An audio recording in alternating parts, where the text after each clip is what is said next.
Si vous avez le code erreur A4 sur votre chaudière murale ELM Leblanc, eh bien vous êtes tombé sur la bonne vidéo. Car dans cette vidéo, on va parler du code erreur A4. Salut tout le monde et bienvenue sur la chaîne Bleu Rouge Dépannage. Sur cette chaîne, on parle de plomberie et principalement de chaudière murale. Et aujourd'hui, je voulais vous parler d'un code erreur que vous avez certainement eu sur votre chaudière murale. Donc moi, ça a été le cas sur une chaudière ELM Leblanc Megalis 400. J'ai eu un code erreur A4. Alors, à quoi correspond le code erreur A4? Le code erreur A4, c'est un défaut sur le refoulement des gaz brûlés sur votre chaudière VMC. Et oui, parce que là, on parle principalement des chaudières atmosphériques VMC.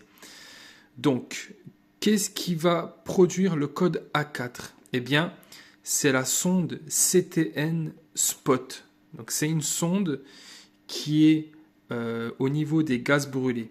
Cette sonde, bon celle-là c'est une sonde que j'ai changée, hein. Je vous rassure, je l'ai retirée et je l'ai remplacée par une toute neuve. Cette sonde en fait, si vous voulez, elle va détecter les gaz brûlés qui ne sont pas refoulés et qui vont rester dans la chaudière, dans le conduit d'évacuation de VMC. Et cette sonde, donc là il y a un petit truc électronique, là une espèce de sonde électronique. Quand elle va détecter les gaz brûlés qui vont rester dans la chaudière, eh bien, cette sonde va déclencher le code erreur A4. Pourquoi il y a un code erreur A4? Ça peut être sur plusieurs raisons, mais principalement. Donc, si les gaz brûlés vont rester sur votre chaudière, ça peut être la BAZ. Donc, la BAZ, c'est la bouche VMC après le conduit de la chaudière. Qui est bouché. Ça peut être ça. Ensuite, ça peut être aussi le corps de chauffe qui est encrassé. Donc, il y a les flammes qui vont sortir. Le corps de chauffe est tellement encrassé que ça va boucher l'évacuation. Et donc, du coup, ça va produire le code A4. Dans le pire des cas, donc une fois que vous avez nettoyé le corps de chauffe, que vous avez nettoyé la BAZ, et que vous avez nettoyé juste derrière la BAZ avec un petit pinceau ou une petite balayette, eh bien, ça peut être la colonne principale du bâtiment qui est bouchée. Et dans ce cas-là, il faudra faire un ramonage, d'accord, pour déboucher la colonne principale. Donc, cette sonde, elle peut vous sauver la vie. Donc, c'est une sonde CTN qui va détecter les gaz brûlés dans votre chaudière et elle va détecter aussi s'il y a du monoxyde de...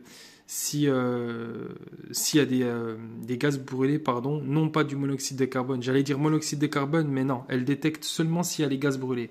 Et si les gaz brûlés restent dans votre chaudière, il peut y avoir aussi du monoxyde de carbone. Et pour ça, il faut un détecteur de CO. C'est très important. Donc, si vous avez le code A4, regardez, je me répète, mais regardez votre corps de chauffe, voir s'il n'est pas bouché, la BAZ, voir si elle n'est pas encrassée, parce que si ça fait, s'il y a de l'encrassement autour de la BAZ, forcément les gaz brûlés ne vont pas s'échapper. Et aussi regardez s'il y a l'aspiration qui se fait. Si vous voyez qu'il n'y a pas d'aspiration, c'est très simple pour vérifier ça. Vous prenez un petit sopalin et vous le mettez directement devant la BAZ et vous regardez si ça aspire.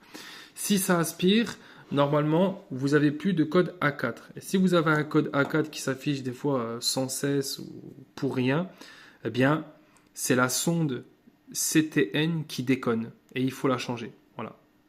Et cette sonde, je l'ai changée chez un de mes clients parce qu'elle déconnait.